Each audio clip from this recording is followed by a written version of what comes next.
horta iyo macallimiinta iyo ardayda dhammaantiin runtii waxaan horta aad ugu faraxsanahay inaan halkan maanta ku sugnaado maadaama qof kasta meeshii u roon isaga garanaya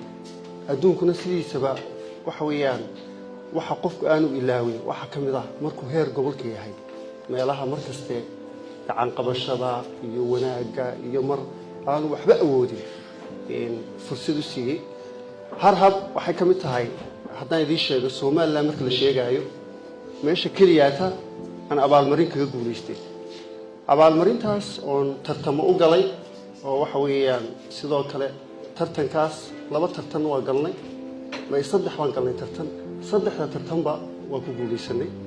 19 ki mid baa ahaa 20 mid baa ahaa 22 mid baa ahaa dabcan marka ka sheekeynayno halkan ku noolnahay Soomaaliland sida caadiga ah ninka qofka dhalinyarada ahi markasta wuxuu ka fikiraya warniyaho maxaad samaysaa maxaad awoodaa maanta laakiin qof kaliya maanta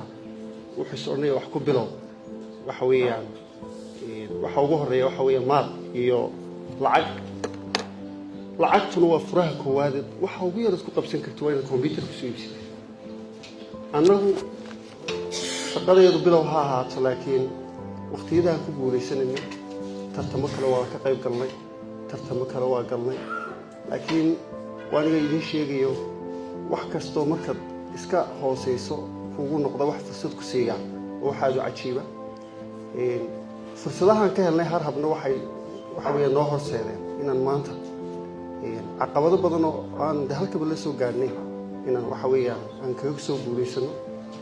sidaad ogtihiin mid kamid ah abaalmarinaha waxaan ku aasaasnay shirkad la yiraahdo Sami Delivery oo mootooyinka Sami Delivery waxay ahayd shirkadii ugu horeysay ee mooto wax ku qaada halka Soomaaliland scorecasna waxa weeyaan noo suurtageliyay waa harhab bay ahayd oo $2,000 ka guuleysanay sidoo kalena Sami online laftarkeedu labadii sano waxa weeyaan 2 sano isku xigta iyadana waa ku guuleysanay marka waxa horta waxyaabo aad u qurux badan ah qofku inuu helo garab laakiin garabkana markuu u baahan yahay ayaa markasta munaasib ku ah sida caadiga ah Soomaali waxa lagu xantaa waxa weeyaan qofkii waxa la oran jiray qofkii waxaystay wax ugu daran boqolaal qof waxa laga yaabaa dadkii halka fadhiya sanado badan inaad raadinayseen warniyo fikrad baan hayaa talow sidaan soo bandhiga iyaga garab qabta waxa weeyaan gacal iyo sakeeyaba midku doonaha noqday waxa laga yaabaa inaanu fursadda maanta harhabayna siisay intiina guuleysatay weeyaan ayna cid kale ka helin waan rajeynayaa abaalkaas iyo tartankaas iyo wanaagaas waxa weeyaan aad gasheen inaadan meel cidla aydan ku toorin anu 1 iyo 2 iyo 3 iyo 4 iyo 5 iyo wax ka badanba harhab waa u mahad celinaya sababtoo ah dadka ugu badan ee shaqeeya Sami online ka shaqeeya caadiyan waxay nooga yimaadaan harhab iyo hargabit waana meesha kaliya qofku waxa weeyaan qof intuu noo imid aan fasaxin oo shaqadiisa si qurux badan inta ugu qanacnay anagoo kuwa jaamacada ka soo baxay laga yaabo inaan ku qancin inaan ku qanacno mid kalena aan ku yar dhaxtarsaday inkastoo harhab tahay xafladani anu waxaan ahay ninkii bixiyay 2016 ka guuleystay inuu bixiyo magaca hargabit iskuulka kaasoo markastoo hargabit dad baa ka soo baxay iyo harhabo maadaama harhab iyo isku tiim yihiin aad baan ugu farxaa waxa weeyaan anagu sida caadiga ah dadka ugu horeeya qaataan nahay internshipka cidda ugu horeysay iyagu markay soo baxayaan oo la qalin jabin u sii sheegnay waxa weeyaan tiimka harhab iyo hargabit anaga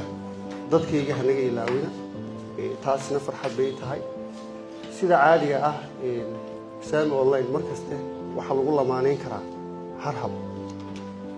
taasina waa farxad kale oo meel kale scorecast aan haysan sida caadiga ah adduunkan halka tale waxa weeyaan talooyinkan idin soo jeedinaya dadkiina badan hablihiina wada dhalinyarada ah waxa weeyaan maanta inta guuleysatay intaan guuleysaninba waxaan leeyahay waa laga yaabaa lacagtu waa wax dhamaanaya laakiin muhiimadda ugu weyn waxa weeye dadaalka iyo barakada qofkii guuleystay intiisaas ilaahayna hala kaashado mashruuca ugu fiican waxa weeyaan marka uu soo gudbistayna midhadha inuu u noqdo ilaahay waa uga rajeynaya isagu laakiin ah ku fara adaygo waxa laga yaabaa qofku intuu iskeenayo jabo in lacagta yare ama ay meel kale iyo karooyin wax kaga baxdo oo waxa weey uu yiraahdo aniga markii hore waxba maan helino waxba saasa ma qabanine waxa weeyaan hawsha way iska deynayaayo hawlo kale iska bilaabanaya laakiin mid kaliya teedii ku ducaynaya waxa weeyaan in harhab waxa weeyaan wanaagaas iyo waxa aad kala soo baxday inaanay meel cidla aynan waxa weeyaan aynan dhigin markastoo harhab iyo tiilkaas ay arkayaan ay arkaan qoladaas harhab ka soo baxeen ama hargabid ka soo baxeen farxad gooniya ayuu dareemayaa qof marka qof kaste iyo dadaalkiisa iyo baaba sanadkan lagu jira 2024 waxaan hore u bartay waxa kamid ah qof kasta walaa hooyo walaa aabo walaa inaadeer abtiga baa lacag leh awowgii baa lacag leh waxaas inaan wax naftaada aan ahayn oo wax ku qabanaya inaanay jirin sanadkan soo marnay waa isla wada garanayna 24 cajiib ah hawshiisu badan tahay hawlihiisu badan yihiin shakhsiyan anigu ka saamay online ahaan waxa laga yaabaa intii dhan isweydiisay wadada saamay online xagga maqlad bariyaha saamay online saaxadii waa ka yara laakiin caqabado badan oo jiray waxa weeyaan oonan difaafahin kale aan ka sii bixinahayn ayaa jiray platformyadeedii in laga wada jabsaday in waxa weeyaan xaruntii hore deganin aan ka guurnay waxa weey adiga hawlaha badan aan galnay laakiin ilaahay mahadi adduunka waxa ugu cajiibsan dhadhanna ay u yeelanaysaa waxa weeyaan dadaalka qofku intuu kufo ajiibuhu casaadaan inuu kaco ilaahay subxaanahu wa ta'aala markasta waxaan ka baryaa kii aan waxa weeyaan quusan inuu markasta iga dhigo laakiin sida Soomaalida caadiga iyo dadkeena aad u taqaanaan qofku hadduu kufo markaa ma soo kaco waad aragteen leherdo way kacaan albaabka la iska xidhaa ayirba la iska tagaa laakiin waxa ugu cajiibsan markasta ilaahay aad ka baryaysaan waa inuu noqdo markasta qof qoostayda aan noqon inaydan noqon adduunka sidiisu waxa weeyaan dhadhankuna markaas uu ku yeelanaya hadda saama online ma sha Allah tabarakallah waxa weeyaan halkii aanu deganay meel ka fiican baan degnay bankiga ka soo horjeedna caadeen waxa weeyaan tilmaantana idin siisiyo dabaq halkaasaan wada kareysano wada deganahay tiimkii markii hore 3 meelood ku kala shaqayn jiray oo warehouse-ka ahaa oo dukaan ahaa saami gool la yiraahdo oo waxa weeyaan qayb kale ahaa hal meel baa isku keenay sababtuna waxa weeyaan waa kufno waa jabno waa soo kacnay ilaahayna waa nagu mahad celinayaa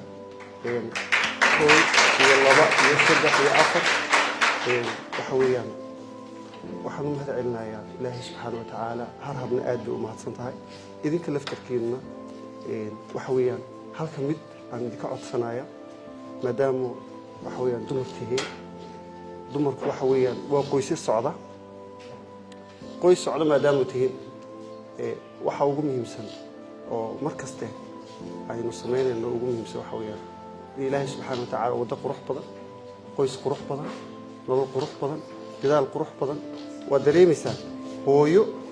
marka carruurteedu ku faanayo hooyada oo waxa weeyaan qoyska oo hooyadii baa waxaas ah marka aabbaha la sheegayo ka yara khatarsan tahay qofkuna sidiisaba waxa weeyaan wuxuu ka soo barbaaraa waa qoys ahaanta weeyaan ilaahay di barakeeyo dhammaantiin aad baan idinku mahad celinayaa waxaan ilaahay ka baryayaa midda kale